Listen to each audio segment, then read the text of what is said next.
We just talked about the contradictions in the US data. Let's talk about the contradictions in the global story. We're told slowdown in Europe, we can see it. Slowdown in China, we can see it. And then I see commodities where they are, Mohamed, and I'm trying to reconcile those two things. Are those two things competing with each other for you? So once you go beyond the supply story, it becomes very specific. You can explain a lot on the supply side. You didn't mention food, but food prices have picked up again. So there was a lot to be explained by the supply side. But then if you go to individual commodities, you will have other factors playing in.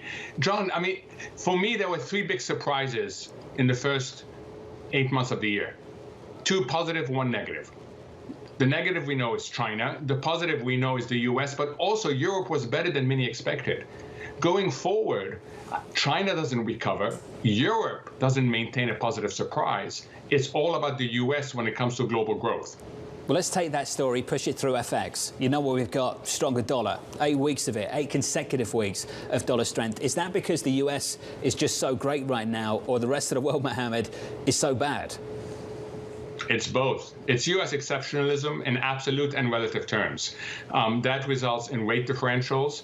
That results in flows of foreign direct investment being even more concentrated in the U.S. It's all about relative and absolute U.S. exceptionalism. Well, Europe's in a dark place going into the ECB next week, Mohamed. Can you speak to me about the inflation growth mix you'd expect to see from Europe over the coming quarters?